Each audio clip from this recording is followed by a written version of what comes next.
안녕하세요. 역하남, 역대하를 읽어주는 남자. 자, 이 시간에는 역대하의 마지막 시간입니다. 그래서 33장부터 마지막 장인 36장까지 4장을 다루면서 마무리하도록 그렇게 하겠습니다. 여러분, 역대하는 크게 두 부분으로 나눠지죠. 1장부터 9장까지는 통일왕국의 솔로몬 이야기고요. 그리고 10장부터 36장까지는 분열왕국의 다윗 왕조를 다루고 있습니다. 자, 지난 시간에 히스기야 왕의 종교개혁 4장에 걸쳐서 보았는데요. 마지막 때에 걸출한 두 왕이 있었는데 그게 이제 히스기야와 요시야죠. 자, 오늘 다루는 내용에 요시야가 나오고 그리고 이제 유다 나라가 바벨론에 의해서 망하는 그런 아주 비극적인 장면들로 마무리되고 있습니다. 자, 그러나 또 소망이 있는 거죠. 희망의 어떤 씨앗이 바로 고레스 왕의 칙령에 의해서 다시 고토로 돌아가 성전을 건축하라 라는 그런 내용이 이제 마지막에 나옵니다. 자, 그런 내용으로 우리가 좀 살펴보도록 하겠습니다. 자, 여러분 먼저 여기를 한번 보세요.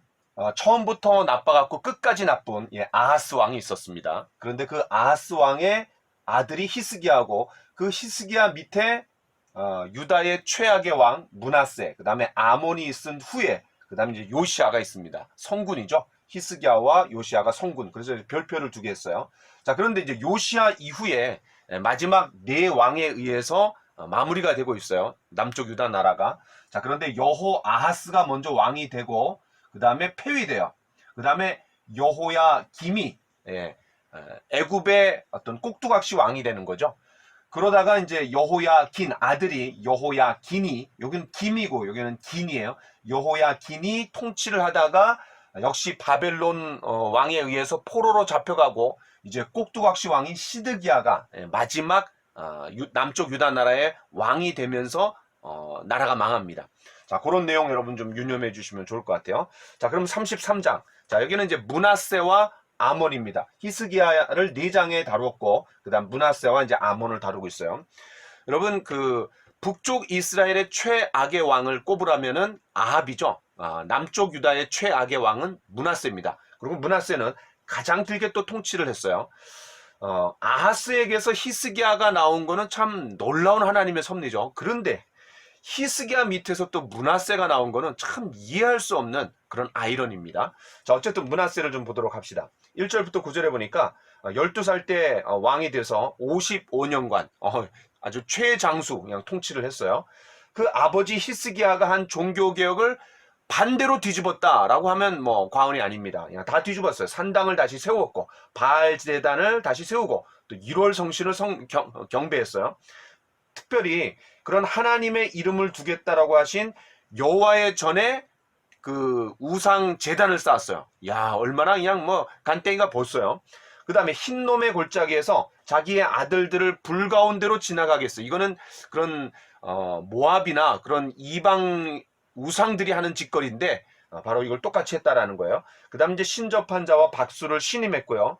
심지어는 자기가 만든 목상을 하나님의 전에 세우기까지 했어요. 정말 이게 최악의 왕이에요.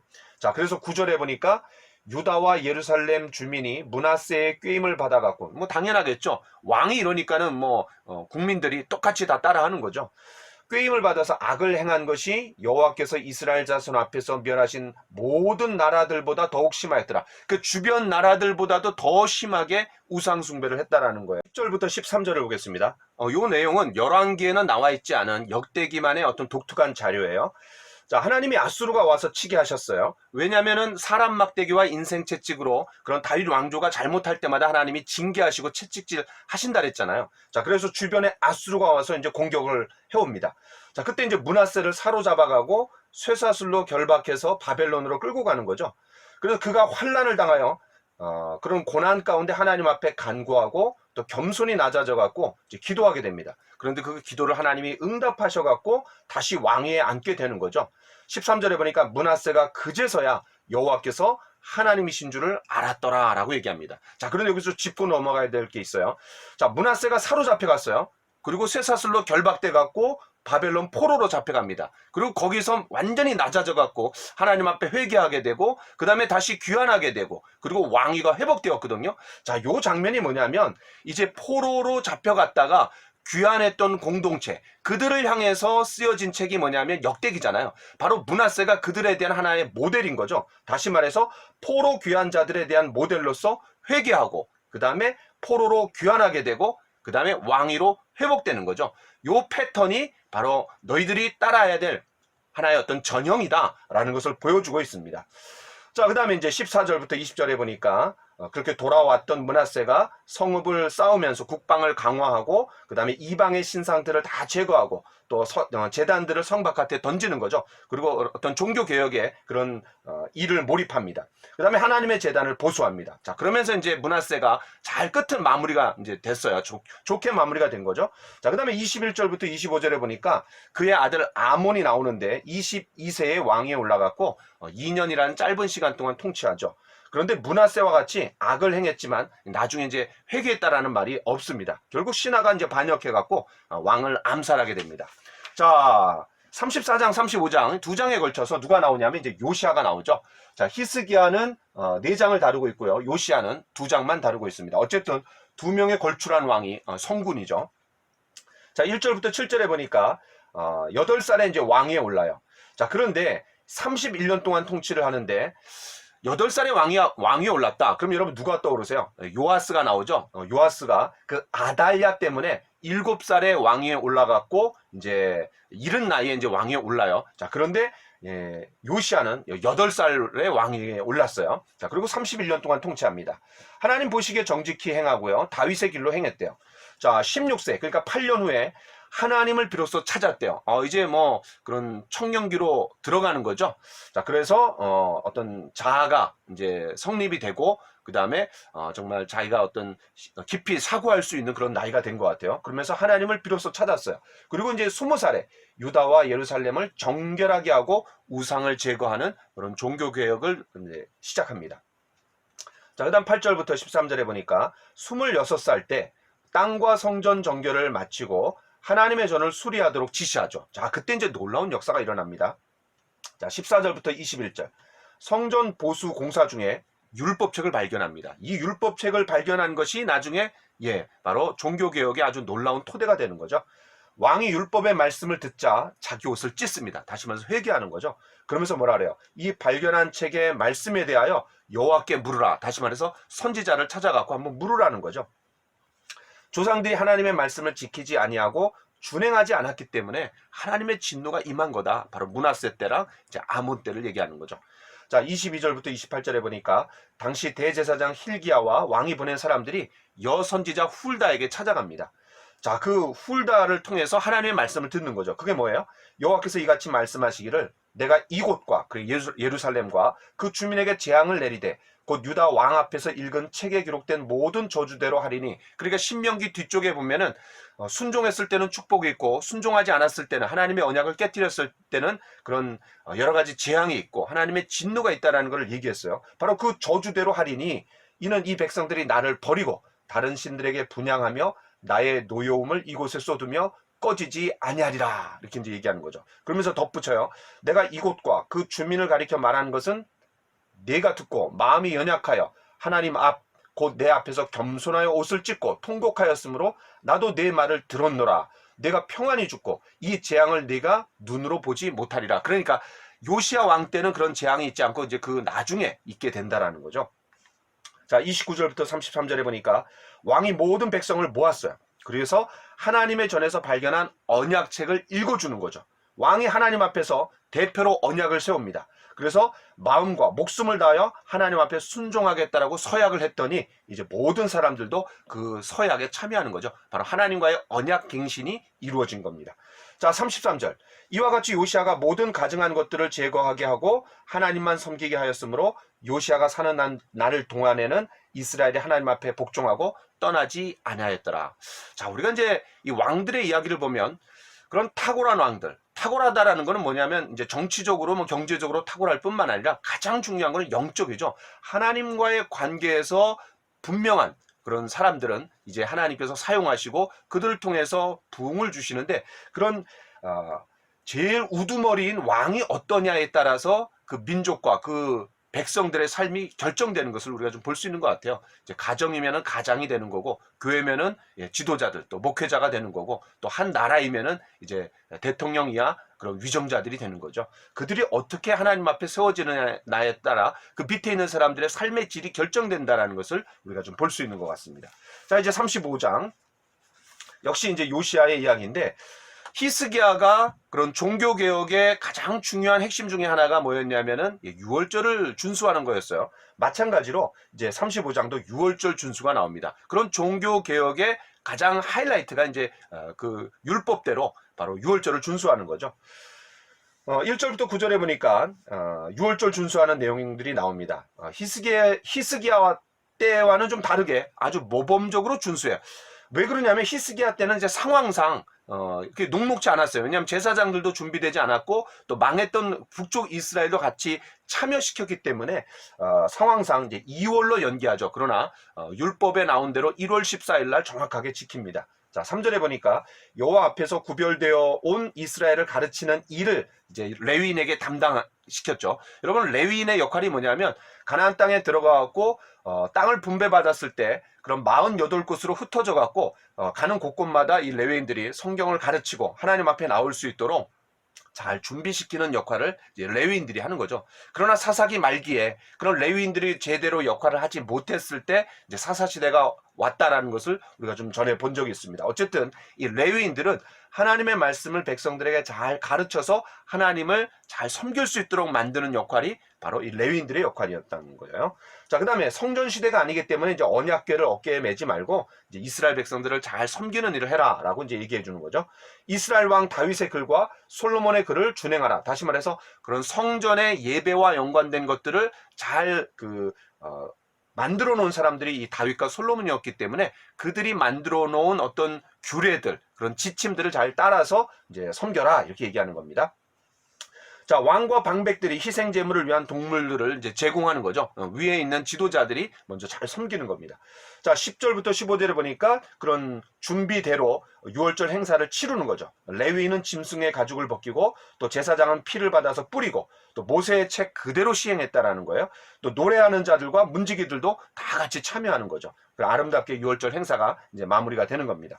자, 16절부터 19절에 보니까 유월절 이후에 무교절을 7일 동안 지키는 거죠. 여러분, 유월절은 1월 14일이고요. 그 다음에 1월 15일부터 21일까지 7일 동안은 무교절을 지키는 겁니다. 무교절이 뭐예요? 효소가 들어가 있지 않은, 이스트가 들어가 있지 않은, 부풀려지지 않은 맛없는 고난의 떡을 먹는 거죠. 자, 히스기야 때는 너무나 그냥 감격해갖고 또 지키자 그래갖고 14일 동안 유월절을 지켰던 내용들을 우리가 좀 생각해 보게 됩니다. 어쨌든 18절에 보니까 사무엘 이후에 이처럼 유월절을 제대로 지킨 적이 없었다. 자, 제대로라는 게 중요한 건데 앞에 히스기야도 유월절을 지켰지만 그런 상황상 2월 달에 지켰다라는 거, 변칙이 있었다라는 거죠. 좀 20절부터 27절에 보니까 애굽왕 느고가 아수르를 돕기 위해서, 당시에 이제 아수르가 굉장히 좀 어려움 가운데 처했어요. 왜냐하면 신흥 강대국 바벨론이 막 일어나고 있었거든요. 결국 그 바벨론이 이제 아수르를 집어삼키는 거죠. 근데 그 아수르랑 이 애굽이 또 동맹을 맺은 관계였어요. 그래갖고 아수르가 위기에 처하니까 애굽이 이제 가갖고 도와주려고 했던 거예요. 그런데 당시의 왕이 누구냐면 요시아예요. 근데 요시아의 입장은 뭐냐면 바벨론이 일어나기를 원해요. 왜냐면 아수르의 지배하에 있는 게 싫잖아요. 그런데 이 바로 느고는 아수르를 도와주려고 그래요. 그러니까 중간에서 누가 다 개입하냐면은 바로 무깃도에서 이제 전쟁이 일어나게 되는데 그 아수르를 도와주려고 했던 이 바로의 느고가 이제 요시아를 만나는 거예요. 그래갖고 여기서 이제 무깃도에서 이제 요시아가 전사하게 됩니다. 어쨌든 그런 내용이 배경이에요. 그래서 애굽 왕 느고가 아수르를 돕기 위해서 유브라데의 갈그미스를 공격하는 거예요. 그때 요시아가 방비하다가 이제 전사하게 되는 거죠. 무깃도 골짜기에서요. 자, 아까 요시아의 입장, 그 다음에 바로 느고의 그런 입장을 여러분 제가 말씀을 드렸습니다. 자, 21절부터 22절 느고가 요시아에게 뭐라 그러냐면 이제 중간에 만나는 거죠. 그거를 차단하기 위해서 요시아가 이제 무깃도에서 탁 가로막고 있는 거죠. 뭐라 그러냐면 방해하지 말아라. 이게 하나님에게서 나온 일이다. 하나님이 시작하신 일이기 때문에 잘못하면 너가 나한테 죽는다. 그거 하나님이 치시는 거다. 이렇게 얘기해 주는 거예요. 근데 실제로 그게 하나님에게서 나온 일이었어요. 근데 그거를 요시아가 듣지 않고 나갔다가 방해하다가 결국 죽게 되는 거죠. 자, 그래서 이제 예레미야가 애가를 지어서 노래하게 됩니다. 어쨌든 하나님이 느고를 통해서 요시아에게 말씀하시는 거예요. 근데 그 요시아가 이제 그걸 분별하지 못하고 이제 막았다가 이제 죽게 되는 겁니다. 자, 우리가 이제 요시아가 이제 이렇게 마무리가 되는데 몇 가지 요시아에 대해서 좀 정리하고 넘어가죠. 히스기야와 마찬가지로 종교 개혁가였다라는 거. 또 하나는 한 책의 사람입니다. 한 책의 사람. 바로 존 웨슬리가 한 책의 사람으로서 성경에 그런 깊이 들어가갖고 감리교를 이루고 또 그 감리교를 통해서 오늘날의 많은 구세군 또 성결교 또 일부 침례교 전 세계 가장 많은 사람들이 이 존 웨슬리의 우산 아래 있는 거거든요. 자, 그래서 존 웨슬리 우리가 한 책의 사람이라 성경 하나의 사람이었다라는 거죠. 마찬가지로 이 요시아도 한 책의 사람. 성전 보수 공사를 통해 갖고 발견된 그 신명기 말씀을 토대로 종교 개혁을 일으켰던 거죠. 한 책의 사람이었다. 자, 그다음에 히스기야도 그렇고 이 요시아도 똑같이 유월절을 지키려고 애를 썼어요. 자, 그런데 이 유월절은 애굽에서 해방된 날이죠. 그리고 어린 양의 희생으로 말미암아 여호와의 사자가 그 죽음의 사자가 그 피를 보고 이제 넘어가는 거죠. 자, 이게 이제 뭐를 얘기해 주냐면 그들이 종교개혁을 일으킬 때마다 언제든지 유월절하고 연관돼요. 이게 이제 오늘날로 따지면 뭐예요? 바로 십자가, 구원의 은혜의 회복이 있을 때, 그리고 십자가에 대한 사랑의 회복, 그리고 십자가에 깊이 들어갈 때 바로 우리 안에 영적인 갱신과 회복이 일어난다는 것을 우리가 여기서 이제 알 수 있는 것 같아요. 자, 그 다음에 이제 마지막 36장입니다. 자, 36장은요, 여러분 역대기가 아담이라는 족보의 첫 출발점으로 시작을 해갖고 이제 마지막 이 여호아하스, 그 다음에 여호야김, 그 다음에 여호야긴, 그 다음에 시드기야, 아담으로부터 시작해갖고 마지막 이 네 왕으로 끝나는 거예요. 자, 그 다음에 외세의 통치가 이제 3번 나오는데 첫 번째는 애굽, 그 다음에 바벨론, 그 다음에 마지막에 이제 36장 마지막에서 페르시아의 고레스가 나와요. 그래서 이 외세의 통치가 있다라는 걸 여러분 좀 생각해 주시고요. 어쨌든 이제 네 왕으로 마무리가 되고 있는 것이 36장이고 남쪽 유다 나라의 멸망을 다루고 있습니다. 자, 1절부터 4절. 요시아의 아들 이제 여호아하스가 여호야김보다는 동생이에요. 여호아하스를 왕으로 세웁니다. 그런데 애굽 왕이 석 달 만에 왕위를 폐하고 이제 애굽으로 잡아가 버려요. 그러면서 이제 조공을 갖다 바치게 합니다. 그러면서 바로 왕 느고가 그의 형제 엘리야김인데 이제 나중에 여호야김으로 이름을 개명시키는 거예요. 꼭두각시 왕으로 삼아 버렸어요. 자, 그 다음에 5절부터 8절에 보니까 여호야김이죠. 자, 그런데 이 형이에요. 그 형이 이제 왕위를 물려받았고 11년 동안 통치합니다. 근데 하나님 보시기에 그냥 악행을 행했어요. 그래서 다시 바벨론 왕 느부갓네살 왕이 침략해 들어와 갖고 결박시켜 갖고 끌고 가버립니다. 그래서 하나님의 전 기구들을 바벨론으로 다 가져가 버려요. 그리고 이제 신당에 둡니다. 자기네들의 신당에 두는 거죠. 그런 어떤 트로피로서 가져오는 거죠. 전리품으로서. 그 다음에 여호야김이 이제 끌려가 갖고 여호야긴을 왕으로 세우는데 누가요? 바로 바벨론이 세웁니다. 마치 여호아하스를 끌고 가갖고 여호야김을 애굽의 바로 느고가 꼭두각시 왕으로 세운 것처럼 여호야긴을 끌어가고 시드기야, 이제 숙부죠. 숙부 시드기야, 요시아의 아들입니다. 자기의 어떤 작은 아버지죠. 시드기야를 꼭두각시 왕으로 세워버리는 거예요. 그러니까 바벨론도 꼭두각시 왕을 세우고 그 다음에 애굽의 느고도 꼭두각시 왕을 세운 거예요.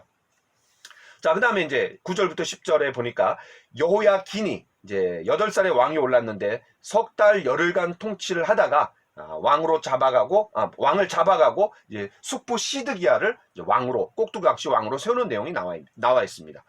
자, 그다음에 이제 11절부터 21절에 보니까 그 시드기야가 21살에 왕에 올라갔고 이제 11년 동안 통치를 하는데 요때 이제 망하는 거죠. 자, 그런데 그 시드기야가 마지막에 왕이었기 때문에 아무래도 다른 왕들보다는 그 마지막 왕의 악행을, 잘못을 아주 자세하게 구체적으로 드러내고 있는 것 같아요. 여기 중요한 게 이제 3가지입니다, 여러분. 36장을 한번 보세요.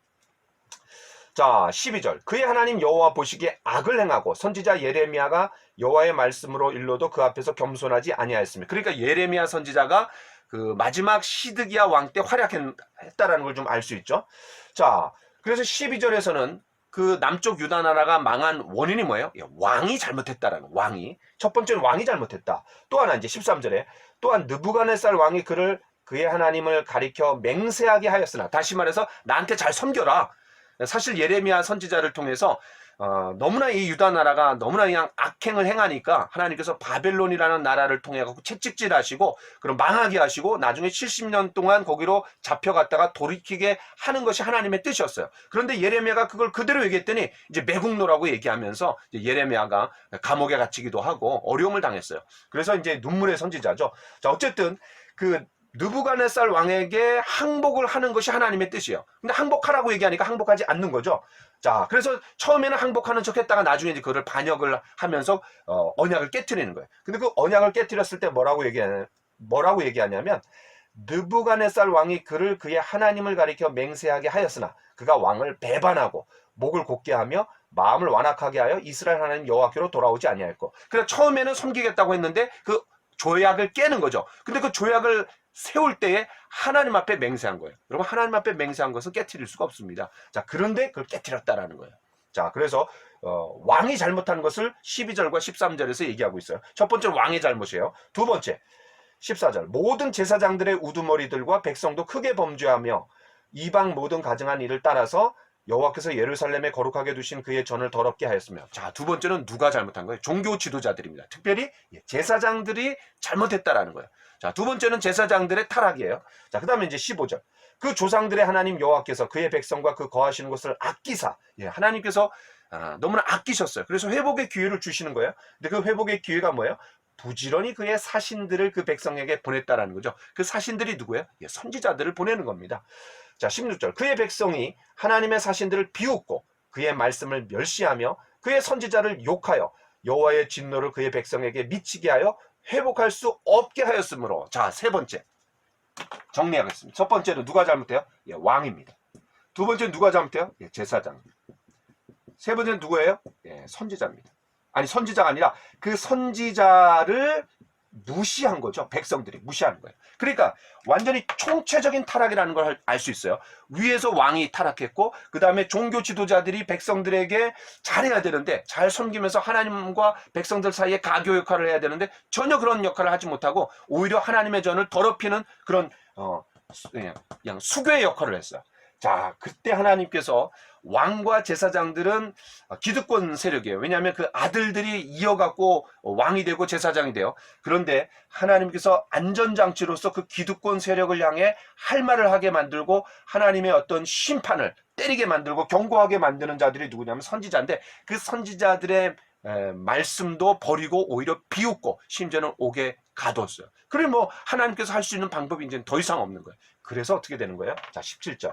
하나님이 갈대아 왕, 갈대아가 뭐예요? 바벨론을 얘기하는 거예요. 갈대아 왕의 손에 그들을 다 넘기심에 그가 와서 그들의 성전에서 칼로 청년들을 죽이며 청년 남녀와 노인과 병이 약한 사람들을 긍휼히 여기지 아니하였으며. 야, 그러니까는 완전 대학살이 이루어지는 거예요.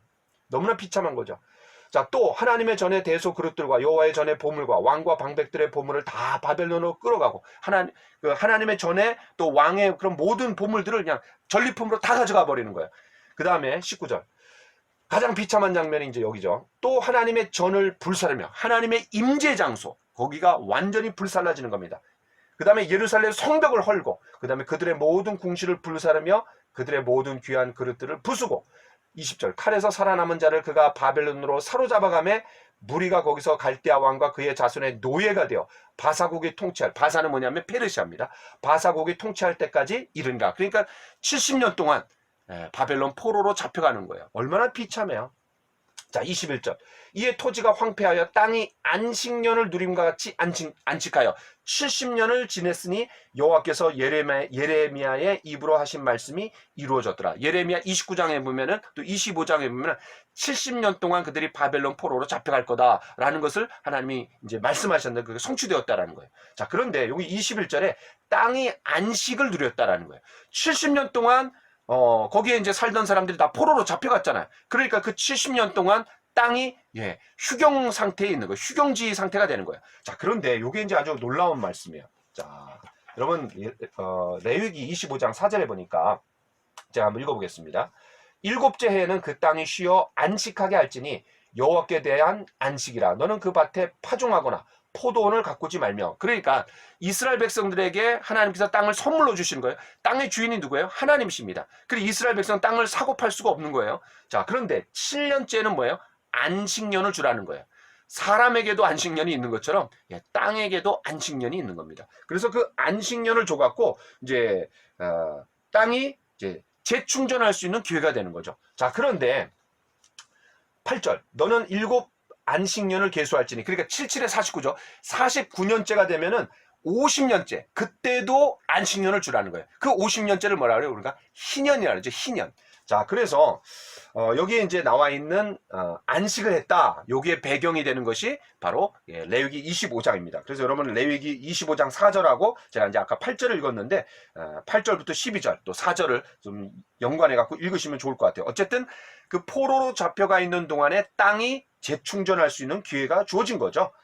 자, 그 다음에 레위기 26장 34절에 보니까 하나님께서 이스라엘 백성들이 앞으로 포로로 잡혀갈 것도 아셨어요. 그러면서 뭐라고 말씀하시냐면 너희가 원수의 땅에 살 동안에 그 땅이 안식을 누릴 것이다 라고 이미 하나님 다 아시고 이렇게 말씀해 주시는 거예요.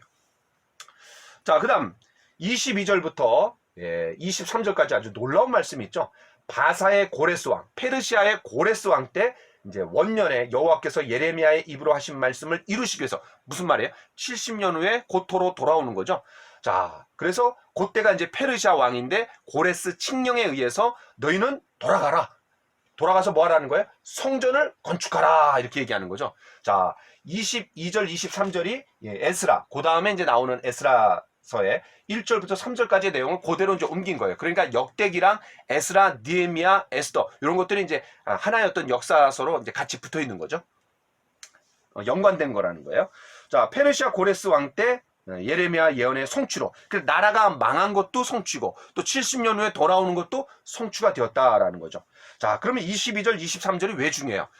여러분 열왕기서에서는, 열왕기하 25장에서도 똑같이 남쪽 유다 나라가 망하는 이야기가 나오는데 요 내용이 나오지 않아요. 다만 이제 여호야긴이 그 바벨론 왕의 식탁에서 먹었다, 그 감옥에서 나와갖고 풀려나갖고 먹었다라는 것으로 희망을 제시했는데, 이 역대기에서는 더 놀라운 희망을 제시하는 게 뭐예요? 바로 22절, 23절에서 어떤 희망의 씨앗이죠. 고레스 칙령에 의해서 다시 고토로 돌아와갖고 성전을 이제 회복하는 그런 내용으로 이제 마무리가 되고 있습니다. 야, 그러니까 이 회복의 소망을 이제 여기서 보여주고 있는 거죠. 바벨론이 하나님의 심판의 도구였다라면 이제 페르시아는 회복의 도구로 하나님이 사용해 주신 거죠. 자, 이렇게 이제 역대기가 마무리가 되었습니다. 자, 제가 이제 역대기 상하 아주 긴 내용이에요. 긴 내용을 이제 마무리하면서 마지막으로 다시 한번 강조하고 싶은 게 있습니다. 여러분, 이 통일 왕국에서 이제 분열 왕국으로 넘어왔어요. 자, 그런데 이 역대기의 전체적인 배경이 뭐냐면은, 이 역대기가 쓰여진 그런 상황이 뭐예요? 이스라엘이 페르시아의 지배를 받던 상황이에요. 다시 말해서 포로 귀환해 갖고 이제 성전을 지으라 그랬기 때문에 이제 성전을 지으려고 하는 과정, 또 짓다가 이제 중단된 과정. 자, 그때 사람들한테 얘기하는 거예요. 자, 여러분 유다가 멸망한 지 얼마 되지 않았을 때는 아무래도 그들이 이제 정치 공동체를 꿈꿨겠죠. 다시 회복해야 된다. 자, 그런데 그런 강하게 열망을 했는데 나라가 망하고 시간이 많이 지났습니다. 그러면서 그들의 정체성마저 흔들릴 수 있는 위기가 찾아왔어요. 그때 정치 공동체를 회복하고자 하는 그런 야망, 그런 열망을 과감히 포기하고 정치 공동체가 아니라 종교 공동체가 되어야 되겠다. 어떤 대안으로서 이 종교 공동체가 되려고 하는 거죠. 왜냐하면 그런 강대국의 속박 속에서 나라가 회복될 기미가 전혀 보이지 않아요. 그러면 우리의 어떤 정체성을 회복하기 위해서 올인시켜줄 하나의 대안이 뭐냐? 정치 공동체가 아니라 종교 공동체라는 거죠. 자, 그러면서 강대국의 속박 아래에서 살아남을 수 있는 유일한 대안으로서 바로 이 종교 공동체를 꿈꾸게 됩니다. 자, 그러다 보니까 이 종교 공동체를 세운 사람이 두 사람이죠.